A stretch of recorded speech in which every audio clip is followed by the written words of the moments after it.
Hey guys, what's up? I got everybody here from TMI. Don't forget to write us an email at tmipodcast2018. That's tmipodcast2018 at gmail.com. Let us know how we're doing. Also, check us out on Twitter. Follow us on Twitter at TMI_podcast 2018. Just use the numbers, don't spell it out. Ooh, don't forget Facebook.com/TMI podcast 2018. Follow us on the Apple Podcast app. Don't forget to subscribe and leave a 5-star review. All you YouTubers out there, don't forget to subscribe to our channel, TMI Podcast 2018. Look for the popcorn bucket. That's right. Also, check us out on Spotify and the Google Play Music app for all you Android users. Follow us and subscribe everywhere. We appreciate it. We're doing it for you guys, the fans. Thank you.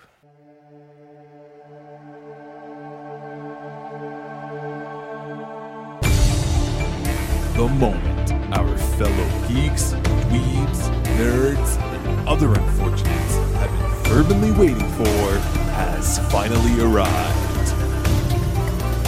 It's time for TMI, Confessionals of the Nerd Kind. And now, your hosts, Dave Odinson Warhowski, Jeff Nerfherder Chandler, Jim Kaiju Baker, and Mike Mjolnir Evans.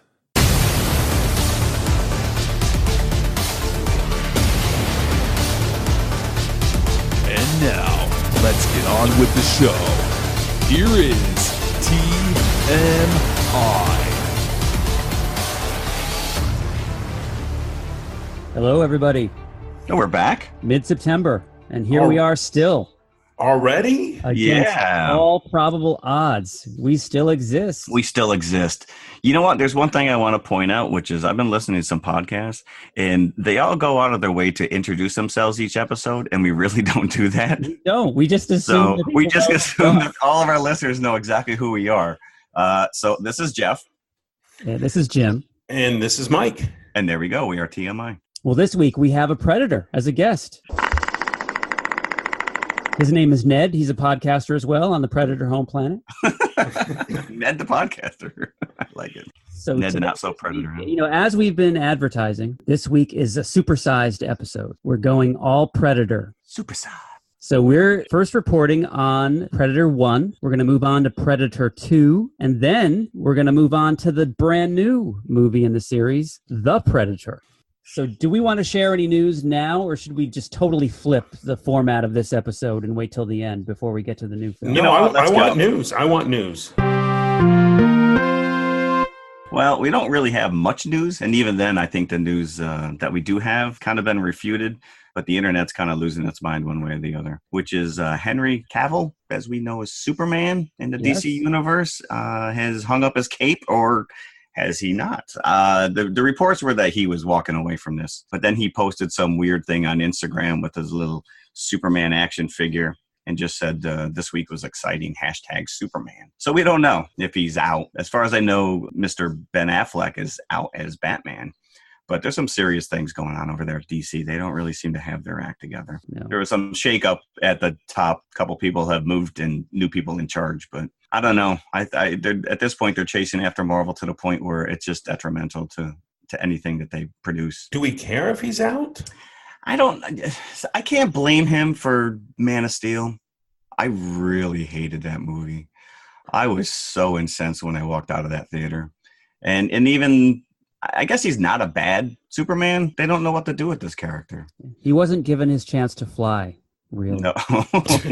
Well, he did on some wires and green screen. But He did. But I really like him as an actor.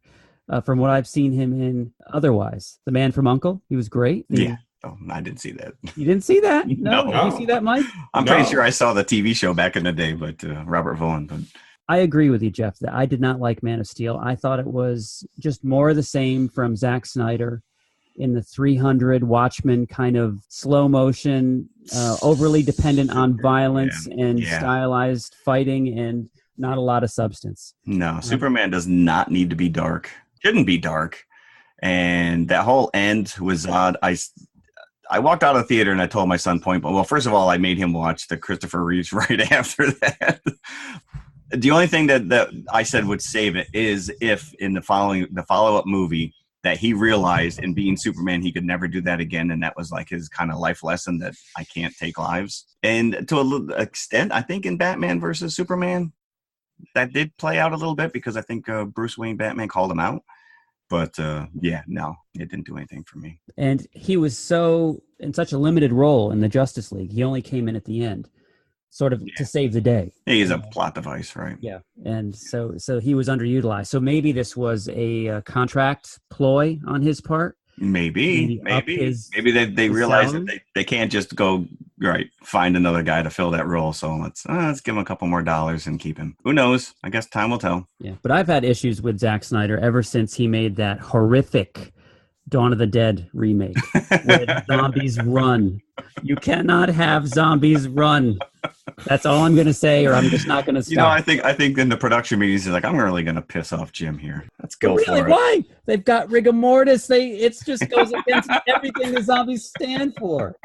It's in the zombie handbook. Ow. All right, we don't want to go down that rabbit hole. Yeah, I think we did. Don't. We're stuck in a rabbit hole already. We're 5 minutes in and we're already in a rabbit hole. So, and going into news related to The Predator, we do have some controversy around this. Yeah, some big controversy going into this. Olivia Munn, I don't see how she discovered this, or maybe she was just told, but at some point she discovered that one of her co-stars, who only had a very bit part in this movie, was a registered sex offender and actually did jail time for... He truly was a predator. Yes, he truly was. So she had shot a scene with him and I guess found out about this days before the movie was to be released. She complained to the studio and they actually removed the one scene that the guy was in. He acted with her in the scene and it was removed. So the character couldn't have been that detrimental to the plot because the plot already has many holes in it, in my opinion. So what's one more? The Me Too movement right now. And Olivia Munn is one of the lead voices of the Me Too. She is, very much. Yeah, I think she was very distraught that her cast members did not rally by her side. She did say that a couple of them reached out to her privately and did commend her, but not openly. Yeah. Stand by her side. So yeah, one step forward, 3 steps back.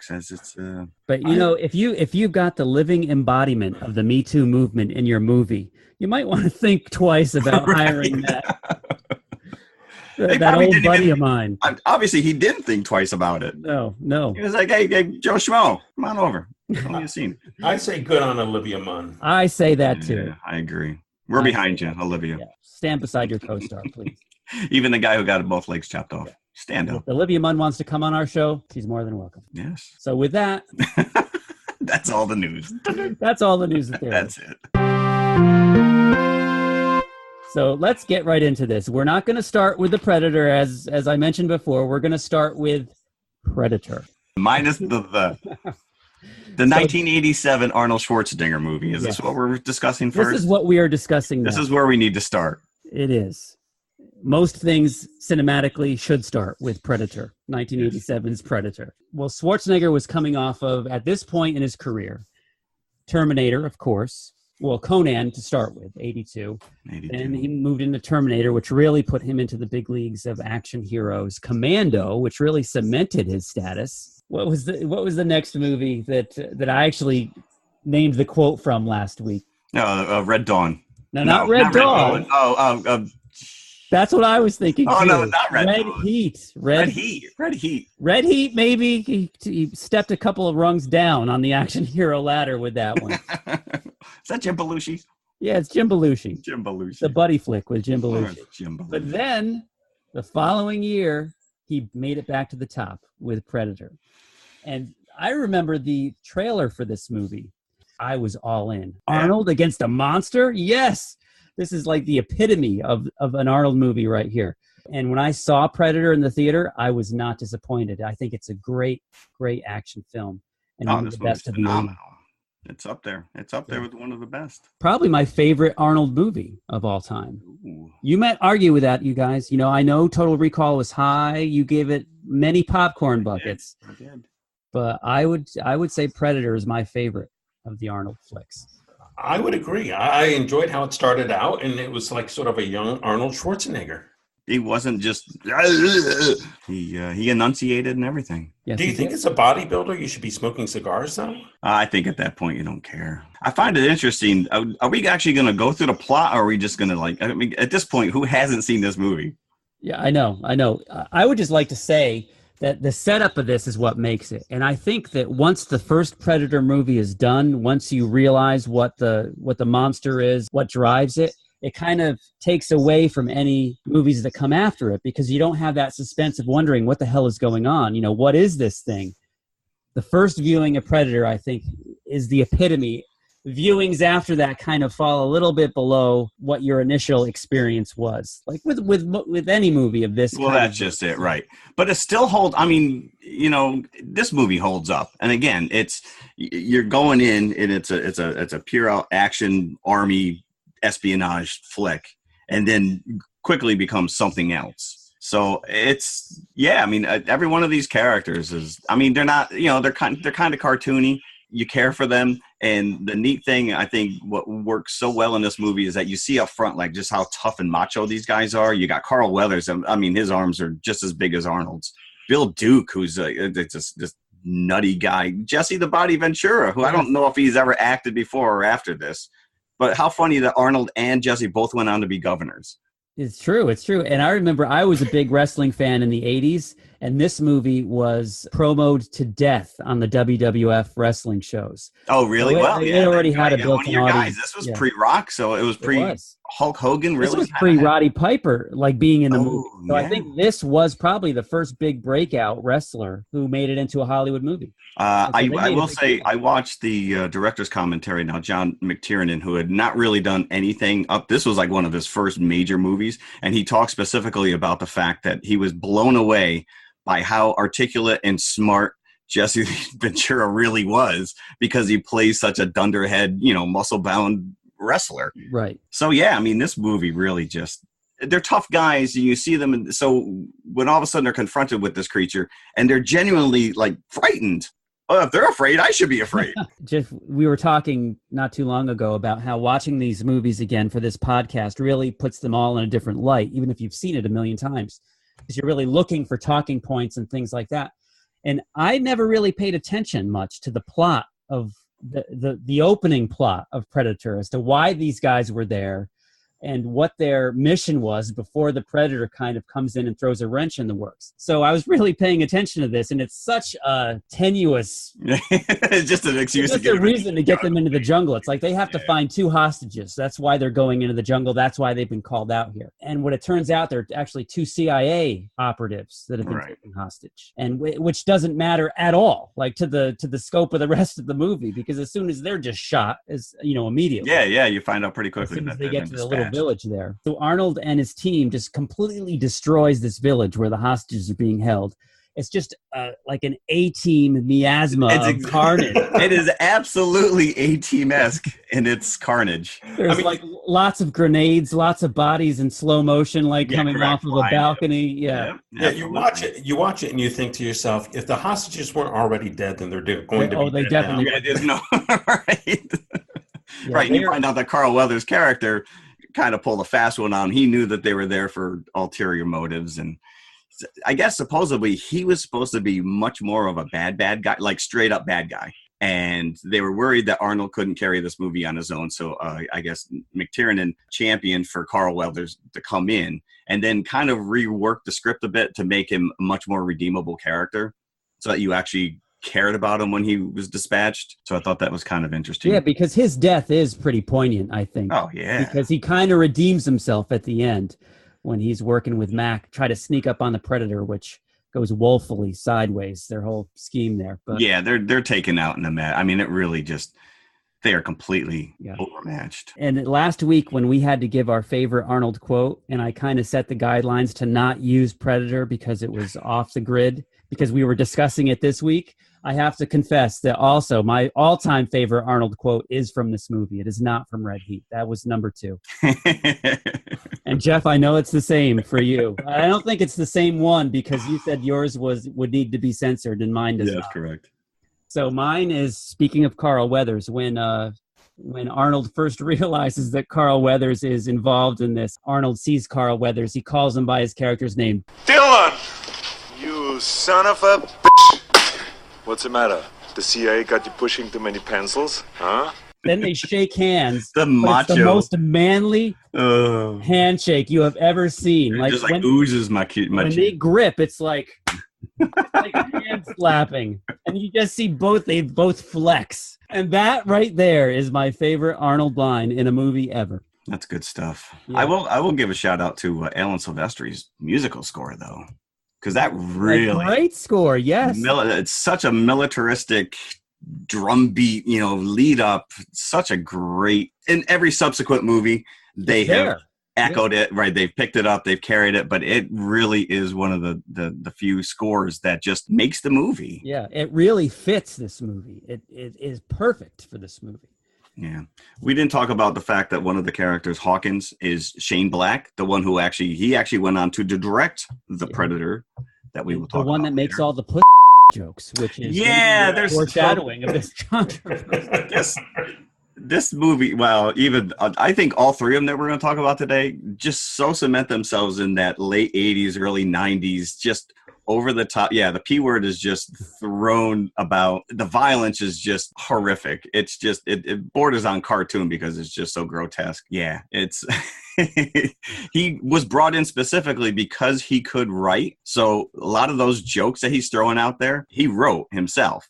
And you see that even in the second movie, Bill Paxton's character is just a complete and utter ripoff of Hawkins in his constant throwing out jokes. And they're always like these inappropriate, over the top, embarrassing attempts to kind of fit the outline of the first Predator movie. So you gotta have a Hawkins in there. Yeah. And then by the time you get to this new one, everyone's a Hawkins. Yeah.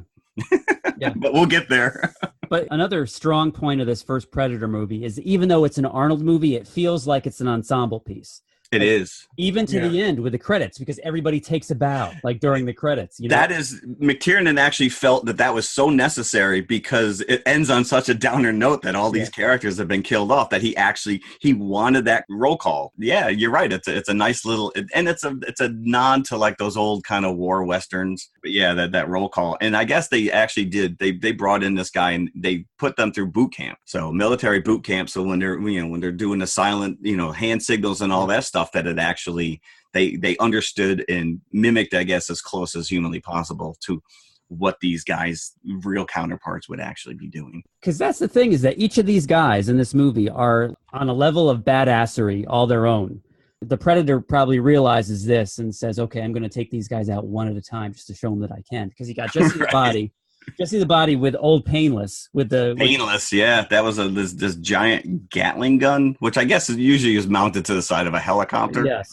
And again, listening to the commentary, they talked, I guess they really worked hard to make this thing as believable as possible. And they actually had to slow it down because it moves so fast that the camera can't pick it up. Right. So they actually had it rotate like a quarter speed.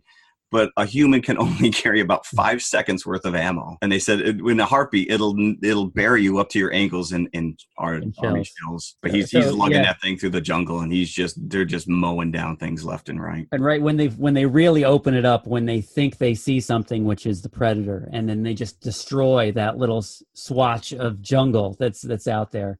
And it turns out that they must have nicked him because you see his fluorescent green blood.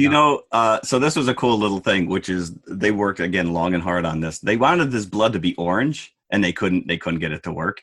Do you know this Predator blood is basically just the insides of a glow stick with KY jelly? So try and get that out of your head. That is what it looks like. That's exactly what it was.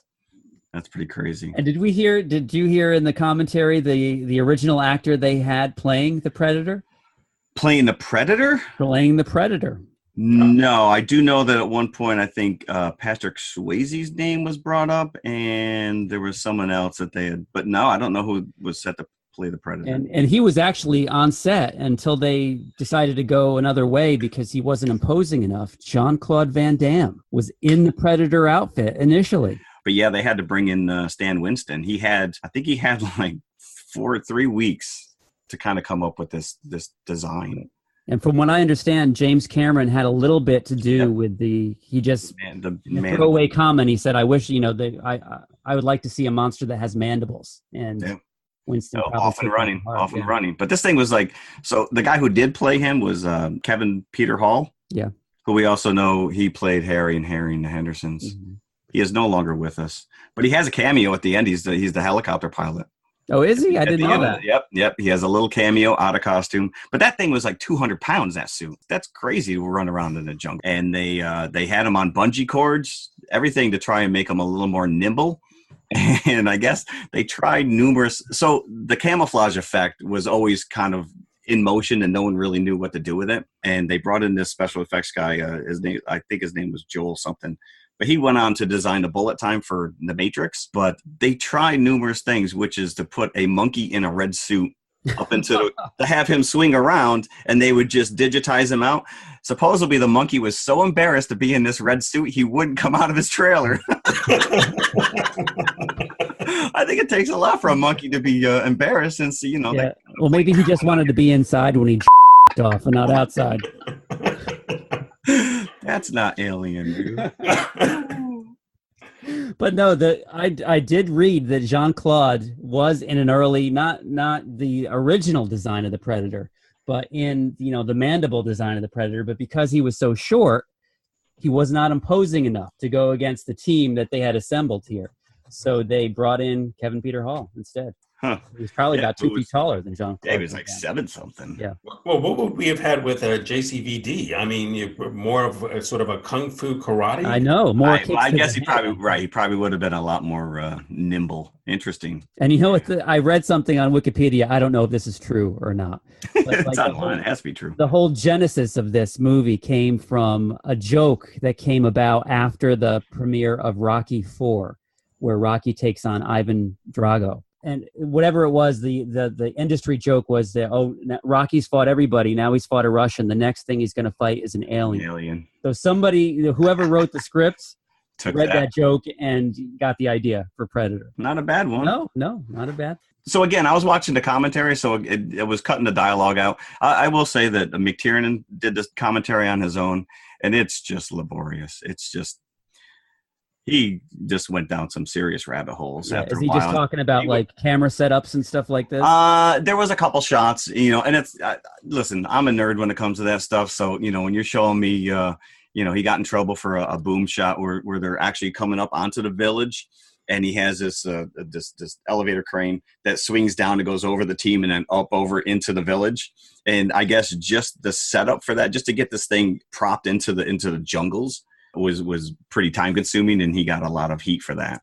So, and there were some things that they had to cut out, and there was things that he filmed and didn't tell them because it was budgetary. So they filmed most of this in Mexico, but I guess they were doing a fair amount of redesigning the jungle, like moving sticks and stuff to make it look like it's much thicker than it really was. Just like faking the jungle. And I guess most of the act, if you look at this, Arnold Schwarzenegger gets significantly gaunt as the movie goes because they were in Mexico, and one by one the entire team got sick. And so he got to the point where he wasn't eating. He wouldn't eat anything. So he was just like emaciated. And I heard that this is around this time he started going out with Maria Shriver. So I can just picture the hotel room. Maria Shriver, we have no more toilet paper. I can't picture him just calling her by her first name. It's got to be Maria. It's got to be full on. Yeah. But that whole, once it's one-on-one. Oh, so my question is like, why did they feel the need to bring the girl? I lost that in the whole commentary. What was the whole purpose of bringing maybe to really bring home the point that if you're unarmed, that the Predator's not interested in you. Well, they were bringing her along for the intelligence, right? They were going to debrief her or Yes, whatever, that's right? right too. Yes. Oh yeah. Well, there's if you're gonna She was going to debrief show somebody, them that would be where the like one. the gorillas were or something. I don't know, something to that effect. They didn't have like cameras back then. You couldn't just take pictures, reconnaissance. Yeah. So she's got that whole little side story where she's constantly trying to escape. But you're right. You find out pretty quickly this thing will not. If you do not have a weapon, it does not feel that you're threatening Or there's no sport in killing you if you have killing a- something that yeah. right. So his weapons too, all of the little alien weapons on his gauntlet were vet tools. Really? So yeah, he could neuter you if he wanted to. You know what we haven't talked about? My favorite character in this movie, which is Billy, the tracker. Really, that was. I love his death scene with where he slashes himself across the chest, standing on the log. That king. Oh yeah, the Native American, the Navajo or Yes. Indian. Yes. And while the music swells, tracker. and because he's the last one to face the predator, I think. Before Yeah, it was like last line of defense. He was I on would that have King loved Kong to have log. seen that fight. They just leave it to your Oh imagination. yeah, you just hear at this point, everyone's been disemboweled and cut in half, and Yeah. Carl Weathers, let's give it up for his severed arm because he was still shooting even when it was laying on the ground. Yeah. And that was a mighty roar at the end when Carl Weathers gets it. Roar! After. Right. Yeah. Well, that's it's Yes, macho. yeah. It's like now I'll never be able to shake Arnold's hand again. But this movie, we got to bring this up before we get off the topic. This movie has a ton of Arnold quotes. I've already given my favorite. Oh well, What you is got to yours? go with it. You're one ugly mother, and I won't even say it. Go ahead. We can beep it. Oh, beep! You're one ugly motherfucker. And then doesn't he repeat it back to it? Oh no, you know what it was? So then he says, What the hell are you? Mike, do you have another one you'd like to share? You know what? It's in like the back of my mind, and it's where he puts the knife in one of the guys, and he's like, "Oh, but I can't remember the quote now. Stick around. Stick around. Stick Stick around." And that was another thing too, which I guess the prop department designed these giant machetes, and it was like they were so cumbersome. So he actually improvised that scene just to get rid of it. But it magically shows up again when he jumps into the waterfall, and he comes up Yes. and he's covered in mud. And as the predator's coming out of the water, and you realize that the camouflage is now being destroyed because it can't handle water. And he goes to reach for his machete, and it's gone. But then in the next scene, he's going all Home Alone on his ass, building these elaborate traps, and he has it back. So where'd he find it? Speaking of his fall down the waterfall, the craziest, longest fall I think I've ever know. seen in a film. Yeah, I guess the stunt guy who actually did that waterfall dislocated his knee Oh, in that fall. I'm not surprised. Yeah, and it was just from his kicking wildly as he's going down toward the water. Get to the choppa is obviously Oh yes, that's about as iconic. Most people don't even know it came from this movie. I know. Because he's reused it so many times. Yeah. I would have thought it came from Commando. Between that and I'll Be Back has been bastardized so many times within his movies and everywhere else. So I think that we're going to afford a lot of popcorn buckets to this movie. Yes, we are. Judging where this conversation is going. I'll start with 4. I'll give this a solid 4 popcorn buckets. Maybe even 4 1/4. I might even raise it. Well, have we ever had a 5? I don't think we've ever gone past higher 4. than 4. Yeah. I thought that 4 was our highest. No, 5. 5 is the epitome of cinema. Oh man, that changes all my. Unless it's like Citizen Kane, Alien. I think I gave 5 popcorn buckets too. Actually, Wow, that was before we were doing popcorn buckets. That is true. That is in your head. It was 5 parts. I would give Alien 5 popcorn buckets. Predator, I would do 4 1/4. I go 4.5 if we're going 4.5. 5 tops. Really? I'd It go is 4. Come on, this movie every other one of these movies is just chasing after what this one set up. Just blatantly clawing, trying to recapture. The critics really didn't like this, and I'm reading this review that says the Los Angeles Times proclaimed it arguably one of the emptiest, feeblest, most derivative scripts ever made as to be a movie. Well, you couldn't be a critic and have yourself taken seriously if you gave a positive review to an Arnold movie back in the 80s, And this is hard R. It's great entertainment. It is. It's What more can be said about this movie? But it was a hit. 15 million to make, 98 million in box office. So that's a hit. Spoke, yeah. Hence the 8 other movies they've tried to make since. Right. And if you want a night and day segue, let's go from Predator to Predator 2.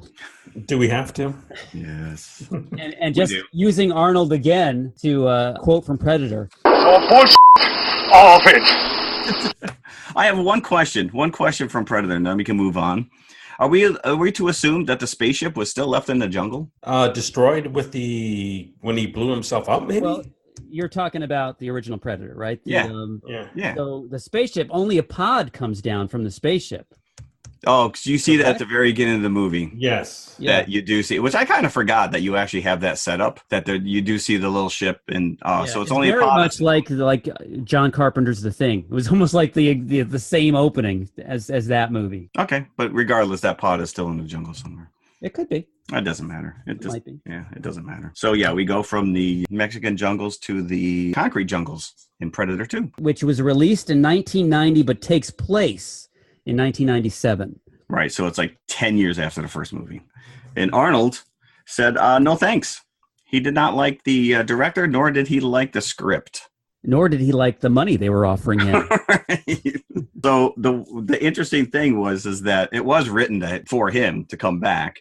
And so basically everything that Keyes does was supposed to be Dutch's character. I'm sure they recrafted it. Keyes was played by a pre-crazy Gary Busey. Was he ever pre-crazy? Can we ever? He seemed to have his crap together in this one. He did. This was right after his motorcycle accident. Yeah, and this movie served as a reunion for a number of previous movies. We have Gary Busey and Danny Glover from Lethal Weapon, right? We've got Oh, that's right. Oh, yeah. Maria Conchita Alonso and Bill Paxton from Aliens. Yes. Yeah. And Bill Paxton basically his character was Lambert, which is an alien character, right? Yeah, it is. Yeah. And he's basically just playing Shane Black's character from the first movie. Yeah, he just is. The off-color jokes the whole way. And he's still playing, what was his character's name in Aliens? Hicks. Hicks. Yeah.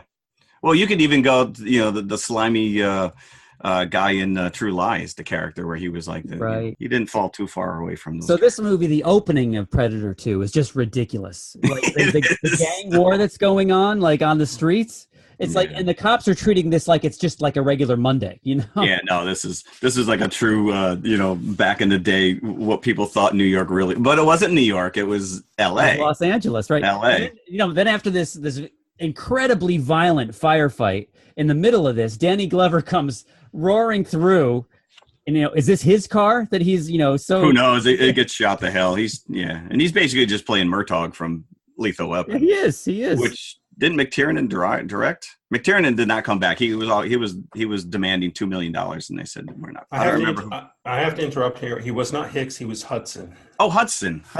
Hicks was he survived. Hicks was Reese. Oh, Hicks was. Oh man. Yeah, we're unprepared for this. We apologize. Yeah, I'm sorry to bring I couldn't let it lie. Aliens was not our given movie this week, okay? We did not research Aliens. But you're right, Jim. It was very Lethal Weapon, RoboCop, cartoon violence over the top. And especially these gang members. Oh, El Scorpio. Stereotypes, which is funny because Scorpio is ready. Scorpions or Scorpios? El Scorpio, I think the guy's name Scorpio. was. The lead. I thought that was the name of the gang they were. He takes a fistful of coke, puts it in his face, inhales.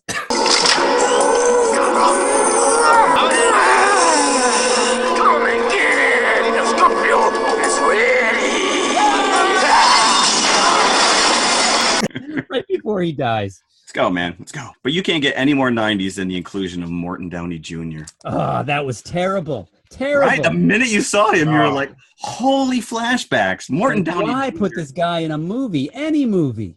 And he's just playing himself. He's playing this, what is it, hardcore? Was like his... like hardcore, it's like a hard copy kind of rip-off show. Right, yeah. And this was probably right in his heyday when he was, and for anybody who doesn't know Morton Downey Jr., he was really kind of pre-Jerry Springer, but to the nth degree. I mean, this guy was just nasty. And he used to often, and his talk show was like WWF. Like it was never, you never knew if it was real or there was not. an episode where he actually had somebody hit him over the head with a chair. Yeah.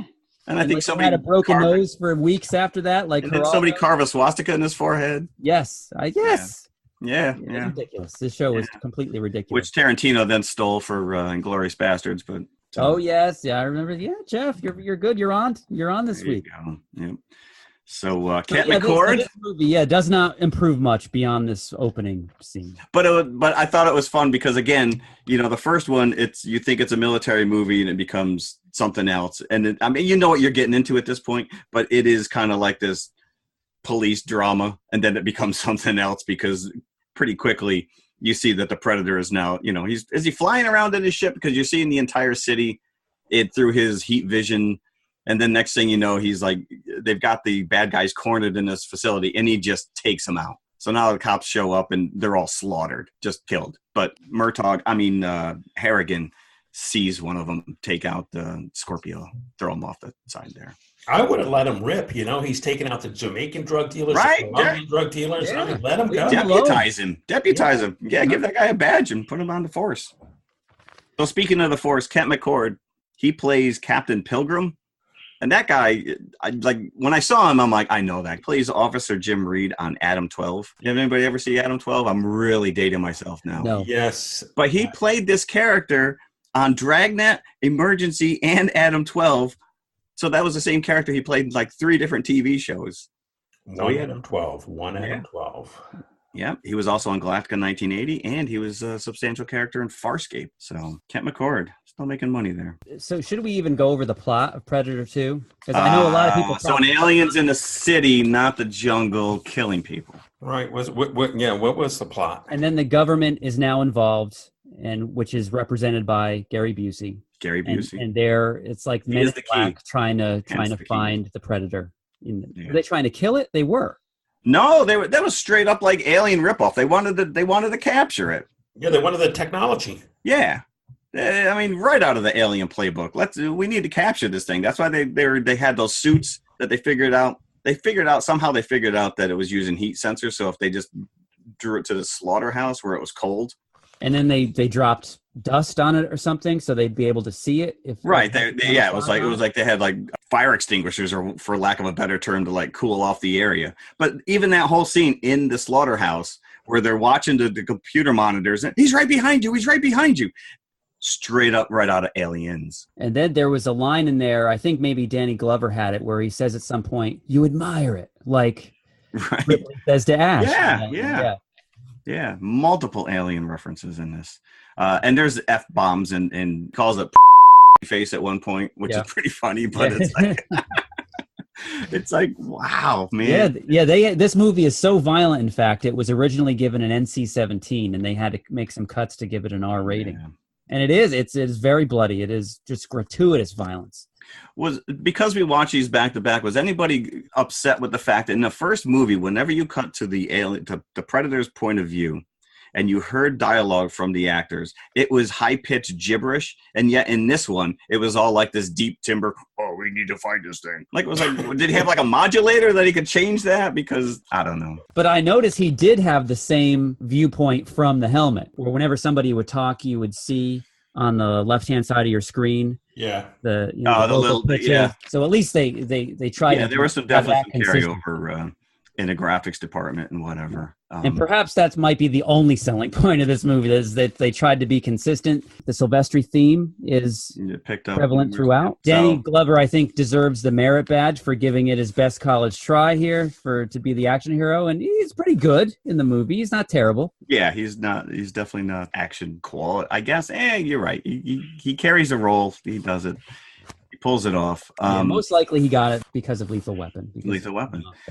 So this movie was only greenlit after the Dark Horse Predator comic book series became popular. And then the whole subway sequence was ripped directly from the comic books. That's cool. Well, we'll just take that. Yeah, and that subway sequence, by the way, the most unconvincing gang members there. Every single person on the train had a weapon. So now the Predator can just kill them all, because we've already established that he does. And the 40-ish-year-old gang members. I mean, they were dressed like they came out of the Cosby Show. Yeah. It was terrible. But the Predator does. Well, that was the age, yeah. The Predator did have, he had some morals, because he wouldn't kill people he didn't kill the kid, even though he had a weapon. It was a fake weapon in the graveyard scene. And he wouldn't kill the girl because she was pregnant. But he got the old lady because she had a gun. Damn straight. Yeah. That's ageism right there. It is. But let's get off this movie. No. One more thing, because what's his name at one point. He says, whoa, we're in the train. He's like, whoa, we don't need any rush hour Rambos. And I'm like, that's a movie I'd see. Rambo just trying to get to work. He's stuck in the train, a la that Michael Douglas Falling Down, where just as the day progresses, it just gets like he just loses his freaking mind. And by the end, Rambo's just killing everybody. Yeah, instead of Rambo First Blood, it would be Rambo Open Seat, or So how come when he chopped off its arm, the bomb didn't go off? Yeah, I didn't know. It made no sense. No. Right? The Predator now is missing an arm. He's running around in an old lady's bathroom, and he's using sheetrock to seal his wound. I guess you got to improvise. You got to go with what you got. I don't know. The trophy room at the end, that was supposed to be in the first movie, by the way. They couldn't do it budget-wise. What, to have the alien skull? And the whole end sequence fight with Dutch was supposed to take place in the ship. And really? budgetary reasons, they just couldn't pull it off. So, but he didn't have a ship. He only had a... Well, right. I don't, but from what I understand, that spaceship scene, like, literally showed up an hour before they cut the movie and released it. Oh. It was just a last-second little addition. The only other thing I will say, which is exact same ending, explosion, you got Danny Glover flying right in the camera, a la Dutch. And the only other thing, all the extra Predators were played by LA Lakers, because Glover was a big, huge fan. Really? Yeah. So imagine if they came out in the basketball courts dressed like that. Win every game. Pretty cool, yeah. I might start watching basketball. It apparently ends with the character Harrigan becoming an honorary Predator. Oh yeah, because then you find out he hands him that flintlock gun from like 1715, and you realize that they've been coming here for a very long time. Or that they've been here since 1715, right? I got the impression that they just come. This is like a hunting preserve. For like those and they family, just come every once, those dad son weekends where you get away. Let's go do some manly stuff, son. Like a bar mitzvah kind of a thing. There you go. Yeah, let's go out and kill some humans. I mean, I sort of looked at it like they built the city over top of the ship. Well, that's the other thing too, which is right. That ship was like buried underground. It was, so did we just that maybe like a War of the Worlds thing. Where they've always been here. Yeah, right. We're on their planet. Let's do our popcorn buckets. Do we want to afford any popcorn buckets? We have to, at least. Yeah. I mean, because both of these movies are referenced in The Predator. Right. So they did happen. They did acknowledge that. Yeah. Well, this movie for me verges a couple of times on being so bad it's good, especially with the El Scorpio part at the beginning. Right. But the rest of it just, as it gets into the plot, this is just so bad, so slow moving and so just stupid. I would go maybe 2 popcorn buckets. That's a hit. That's generous. I'm going to go 1. Wow. I liked it better than both of you. I'm going to add your both together and go 3. 3. I am going to go 3. I am outraged, sir. You know what? Wait till we get to this next one. You are fired from the podcast. Yeah. Listen, isn't that the whole point of this? I enjoyed watching it. It's not a great movie, but it is such a time capsule of that 90s and what we thought 97 was going to look like. And then the inclusion of Morton Downey Jr. is just off the charts, because it's like, who the hell would even remember who that guy is? So I think it's time to go to the concession stand at this point. We normally go for our classic feature, but this time we're going to go for our main feature. That's right. We need some. We're working backwards today. Today we're interviewing a stomach. Hello there. What is life like as a stomach? Oh, boy, it was humdrum. I mean, until what's-his-name discovered Tony's Pizza. Tony's Pizza? Yeah, I was suffering from the pizza cravings until Tony's came along. Crispy crust and zesty sauces. Wow. And so now... What's that? Another pizza craving. Just thinking about Tony sets it off. Oh, where are you going? He's going to get a Tony's Pizza, and I follow him anyway. Does your stomach send you pizza craving signals? Tony's, the Pizza Cravers Pizza. Available at the concession stand. Okay, we're back. And the end of Predator 2 I'd like to lead off the discussion with the end of Predator 2, because as we just discussed, Danny Glover is kind of made an honorary Predator. They're like, good job. You've killed one of our own. So here's a gun. We give you, props. We respect you. We're still going to take your skull and spinal cord. But that's the thing, is they do not. No. According to this new movie, all the best warriors, they're gathering DNA from alien species, from us, of all the best warriors that the universe can offer to build super predators. So you would think that they would want to take Danny Glover's spine and skull just for that purpose. He bested him, yeah. Yeah, he did, but didn't happen. So big plot hole there for me going into The Predator. But let's get into it. Yeah, this is the new movie that just opened this weekend. Yes, Shane Black. So he's back, and this time he's directing. We're back in black.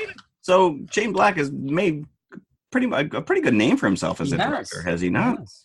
Iron Man 3 was his doing. I think Kiss Kiss Bang Bang might have been him. Yes, yeah. Which is a very good movie. Maybe we should. Now that you mentioned Iron Man 3, boy, that plays right into the end of this movie. It certainly does, yes. That is so spot on, it's ridiculous. Are we tying it? Spoiler alert, if you're, Oh, yeah. Spoiler. Tell you right now that we're going to spoil this movie, and it does have a reveal at the end, so stop listening if you don't want to be spoiled. So as I mentioned before, every character that we meet in this movie is basically just a slightly modified version of Shane Black's character from the first one and Bill Paxton's character from the second one. Yeah, they're trying to give us a new team to give you the flavor of the original Predator, 1987 Predator. But they are not a special ops. They are all like misfit. There's some serious PTSD, post-traumatic stress disorders going on. Yeah, so like apparently military rejects. Yeah, they are military rejects, PTSD, that are on their way to get lobotomized.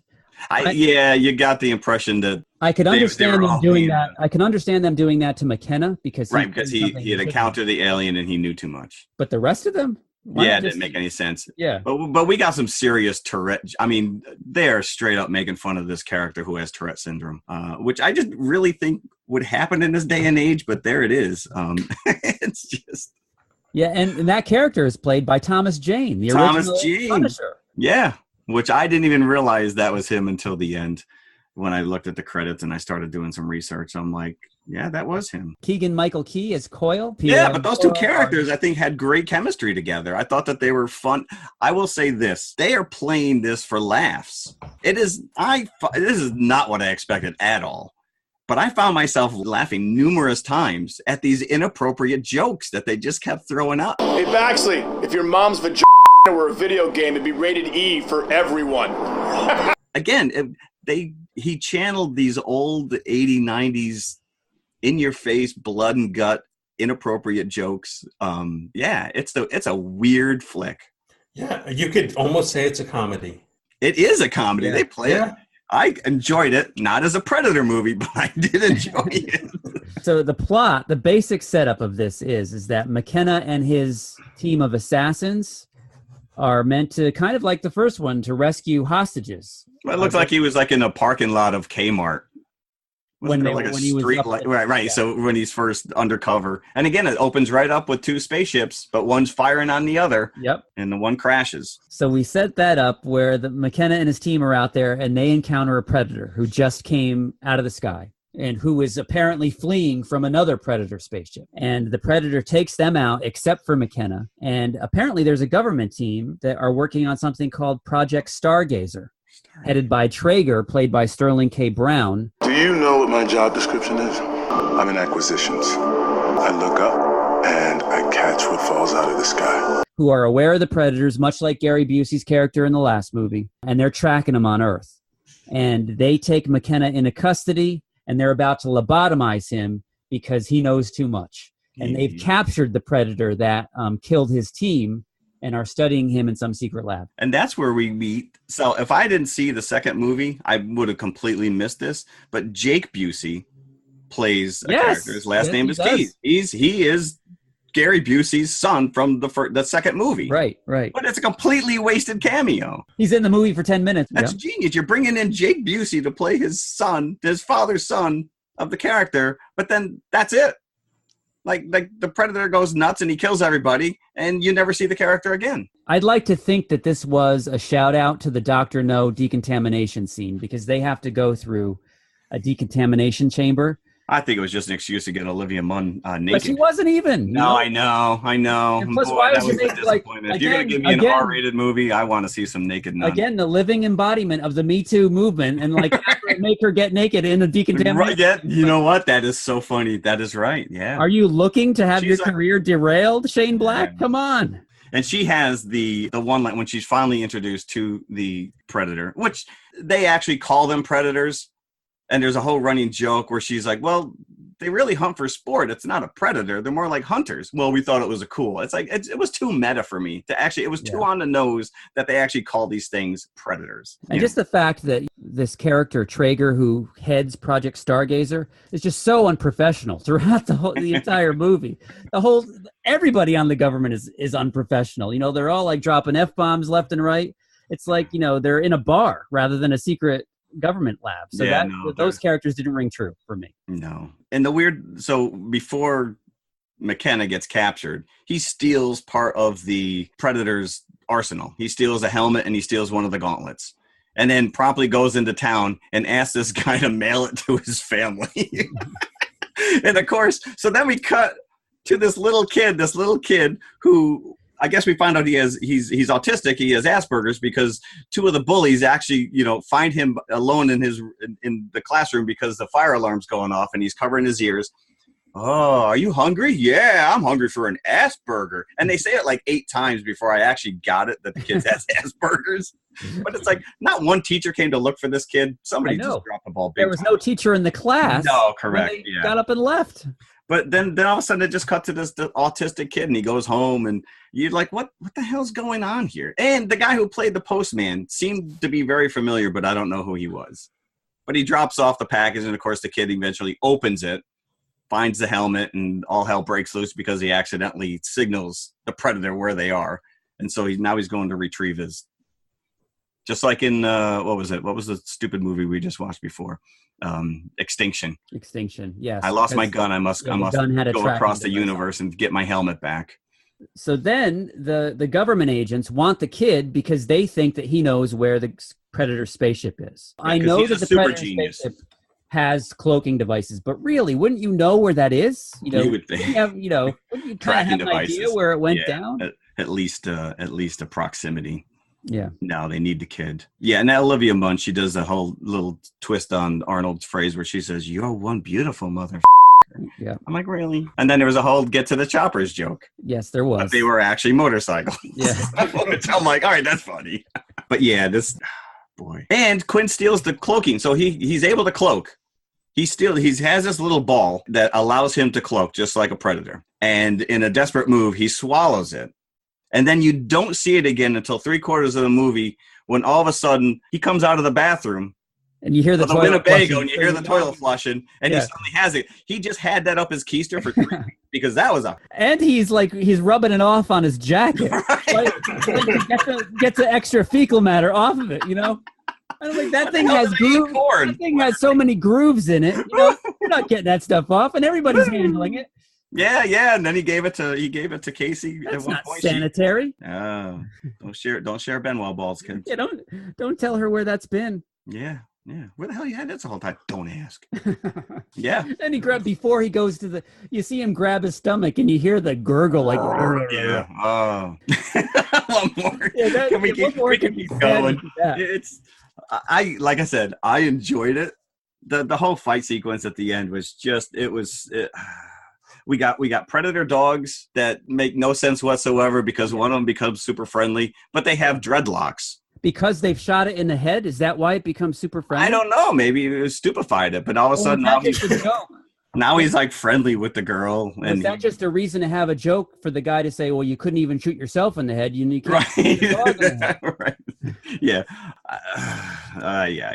Yeah. They even make a galactic Whoopi Goldberg joke. Yes. Because they have dreadlock. Yes, that was fun. Rastafarian dreads, whatever. So then we have the super predator that kills the regular predator, and now the super predator is the bad guy. And the super predator, he's like 10 foot tall. But all these movies, the neat thing that it's real world prosthetics. It is practical costumes. But this thing's straight up CG. Oh yeah, it has to be. It's a 10 to 11 foot tall predator, and it just it negates the scariness of the first one. And I didn't care for that at all. So, and I thought that the ending battle, it was kind of neat how they were fighting around the force shield as it was coming up around the spaceship. That was It cuts the one guy in half, and he flies off. So that was cool. He didn't have a leg. The battle itself, I think, was kind of forgettable. It was just kind of generic. Yeah, after a while, they all die gruesome deaths. But at the end, the kid gets a top secret government job. So, hey, we got that going for us. He does. But McKenna, his father, has killed numerous government operatives. Right, they at one point they're just gunning these guys down. Yeah, we'll give you a job. But he's promoted. Yeah, he's promoted at the end. Yeah, and he's brought into the secret lair. Oh, so Olivia Munn's character, she says at one point, there's a whole subplot where they think that the Predator wants McKenna. If you give me this McKenna, your leader, then I'll leave you alone. And he's like, screw that. But then you find out he wants the kid, and she makes this speech about, well, everybody knows that autism is the next evolution of humanity. And like, what? Who says that? I missed that memo. Did she say that? Yeah, she made some comment about because earlier she says to him, can you please stop your kid from freaking out? Or some insensitive line like that. Yeah. Now he's the savior of the universe. Yeah. So yeah, he gets a job. So that leads us to the MacGuffin of this movie. The MacGuffin, which is a MacGuffin. But we find out that the reason that they're more frequent is because of global climate change, and that we're basically we're going extinct. So they want to call us in our DNA before we're gone. Yes, and apparently the hothouse environment will suit the predators very nicely. Yeah, so they'll just take over our planet. Yeah. Yeah, just put us in a zoo. Make me a little fake house and put me. Let us out every once in a while to hunt us. Yeah, you want to experiment on me every now and again. You want to take some of my DNA blood. Just don't rip my spinal cord out. So the MacGuffin, which is very interesting. Go ahead, Jim. It's what looks very similar to an Iron Man suit, but it's a Predator suit. It turns out it's like a little cryo tube that pops open. Now, was I the only one who was like half expecting? Right, because they kept calling it a Predator killer. So I was half expecting a xenomorph to jump out of there. Yes. So there was so much buildup to what was going to happen. Because this was like the end of the movie, and all of a sudden, this was almost like an end credit scene. Yeah. After the credit, where you're like, now we're going to build up to this next movie, and the fact that you brought up. Because I'm sorry, Jeff, but the kid mentioned cybernetics right before the thing opened. So one guy in front of me in the theater says, the Terminator's going to be in there. Yeah, I would have loved that too. That would have been great. Dutch. Yeah. Because you see on our Facebook page, I shared there's this whole theory that Predator and the Terminator movies are intertwined, and that somehow Dutch was the prototype for what the Terminator became. So that would have been great. A little Arnold cameo coming out. It would have. Back. I'm here to kill some predators. But yeah, so this suit comes out and immediately attacks one of the scientists, and you're like, what the? And then it becomes this massive Predator suit, and then goes right back down to a gauntlet and falls off him. And they're like, what the hell was that? And Quinn's response was, I hope they got it in a 42 long. Yeah, that's my new suit. That's my new suit. Hope they have it in a 42 long. And then just cuts to black. And you're like, I would have paid to see that movie. If this whole thing was a big setup. But now that you just pointed out that he directed Iron Man 3, it's Tony's, it's Predator Killer brought to you by Tony Stark. That's what it is. And why? Because this other Predator that brought the suit is coming to save humanity, but he has no qualms about killing everybody that he comes. No, it made absolutely no sense. And who's to know that? Right? If you never knew for sure that he was definitely the good guy. Yeah, it could have easily been the other way around. Listen, this guy it's a Trojan horse. You put this thing on, and all of humanity is going to die. Right? The big guy's actually trying to save us. We don't know. So yeah, it was just. Yeah, what do they have? They have bleeding heart liberal predators as well. Well, there obviously is a faction among them that doesn't like, they want the humans to survive. Again, I enjoyed it because it was just so ridiculous, and there were so many funny lines. But as a Predator movie, I didn't buy it. Yeah, I would have to agree with that. I was not convinced on most levels with this movie. Few throwaway fun lines, a couple of fun characters, but that does not make a good movie in all for me. So Popcorn buckets, I would maybe give it 2 3/4. I'm a solid 3 on this one. Again, like I said, I laughed out loud numerous times, despite myself. Like I said in the first one, these hard-fought warriors are petrified of this thing. And in this one, they're just making jokes through the whole thing. They're laughing at it. They're not afraid of it in any way, shape, or form. But yeah, I liked it for what it was. Again, wasn't what I was expecting, but I'll go 3. All right. So better than Predator 2? Oh, most certainly. Yeah, I would think so too. Just for the galactic Whoopi Goldberg comment. Yeah. With the concept of this episode being all Predator all the time, our confessional is Predator-centric. Confessionals. The confessional this week. Should we, or should anyone, consider the Alien versus Predator films as canon? Well, what about Predators? Because that was kind of negated as well. Or was it? Well, I think that you can take that as canon just because its plot doesn't really hinge on anything that happens in the other Predator movies because it's just so far removed. It takes place on another planet. Yeah. And it would explain, because it does have warring factions of predators in that movie. So that kind of carries through in this new movie. So that could be considered canon. Should it is another story, but it could be. Yeah. Who decides that Adrian Brody was an action hero? I don't know. I blame Peter Jackson. Or Topher Grace. Topher Grace. That guy annoys me. That's in right. any movie he's in. Aww. Does the as Venom really? Come on. Yeah. Does the company name Wayland go through both of these movies? Yes, it does. Yes. And Utani does as well. Yes. They should be sued by Ridley Scott and everybody involved. They did try their best to really. And Ridley Scott was like, I'm having none of that. And so Lance Henriksen is in Alien versus Predator, and his character is Wayland, but his middle name is Bishop. Oh, so it gives you the indication that the Bishop robot is based on Wayland. As Wayland, I do remember that. So there's one little Easter egg in this movie, The Predator, that to me directly acknowledges Alien versus Predator. And that is when they're in the science lab and Olivia Munn's character is going nuts over all of the artifacts that they have collected. There is the alien tail spear that one of the Predators created and gave to one of the characters in Alien versus Predator. And it is in the display case. Really? Thus, yes. to me, whether it's implying that, I mean, we did have the xenomorph skull in Predator 2, so, but that you could take that as just a little throwaway sight gag, I guess. Okay. But maybe this is as well. Maybe this was, but if they've gone out of their way to basically say that none of these other Predator movies exist. We acknowledge the first one and the second one, and that's it. So I just thought that was interesting that, they threw that in there. So whether somebody missed it in continuity or they thought it was funny and let people speculate.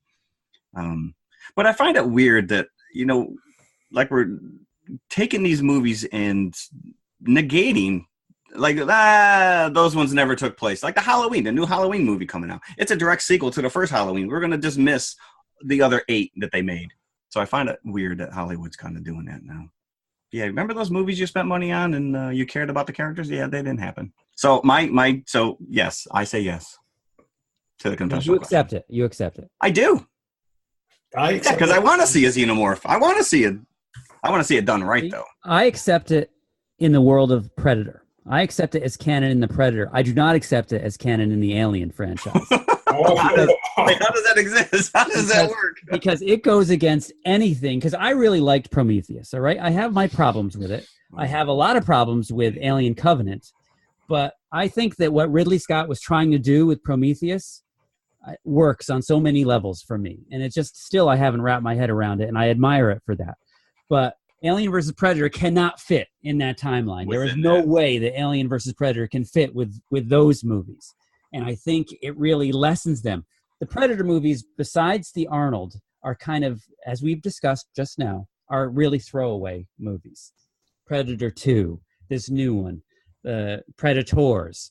So I have no qualms with them messing with the formula with Alien versus Predator and bringing these things in as their own alternate universe. But to try to bring it into the Alien universe, I am dead set against. So I'm 50-50 down the line. Predator, that. Yes. Alien, no. All except for your Prometheus. We should probably revisit that because I had some serious issues with that movie. Mike? You know what, Jim? You've convinced me. I was going to say it's in continuity, but I cannot have it in the Alien world. No, we can't have it. Nope. No can do. Not having it. No can do. Nope. Just like New Coke. Get it out of here. There you go. Yeah. Neither can Ridley Scott. He wanted nothing to do with it. He went out of his way to not tie these in. So, okay, I think we've beaten the Predator to death. Yeah, this thing should just go back to its home planet at this point. Shane Black should really be ashamed of himself. Ashamed of himself. I don't know what he was trying to do, but From what I understand, there were some serious reshoots on this as well. Yes, the test audiences hated the original ending, and a year later, after they had filmed it, they came back to film a new ending, and just recently. I think it shows. There's some really disjointed kind of action sequences at the end there, and so let's talk about next week's episode. We've got a new movie to review called The House with a Clock in Its Walls. Now, I'm not familiar with this book, but I guess is it a series of books or is it this just It is a series of books. It is a series. It's a series of books that I don't think have been in print, but I think they are coming back now that the movie is coming out. Theaters. Yeah. They're digging deep. That's a mouthful, by the way. So it's Jack Black, Cate Blanchett. It is a mouthful. You've got to really concentrate to get that title out correctly. So this is Mike's classic pick. So we're going to team this movie with something that Mike hasn't 100% decided on until this moment. So we are in suspense. What is it going to be, Mike? Jim, it's going to be The Prestige. I like it. The Prestige. Now this is what year? Christopher Nolan, right? 10 years ago? 2008? I think 2008, yes. Okay. So Christopher Nolan, we got Hugh Jackman in this, Hugh Jackman, right? Yep. Christian Bale. So a little magic tie-in? Is that what we're going for here? Sounds good yes, to me. we are. Sounds very magical to me. And a tip to our listeners, if you can't readily find this movie, get a library card and get it from your library. There you go. That's your public service announcement. Yes, it is. Oh, and I can't believe we haven't mentioned this. 2 of our Wayward members have had a child. Yes. Well, I want to give a shout out to Danielle and Dave, who started this whole thing, and welcome Xander David Warhowski to the world. Little baby nerd. We got a new nerd to spoil. All 9 pounds of them. 9 pounds. So who knows? If we're doing this podcast in another 10 years, he might be our 4th member. He'll be arguing about the Alien versus Predator 8. So there we go. I think we can put this one to bed. Yes.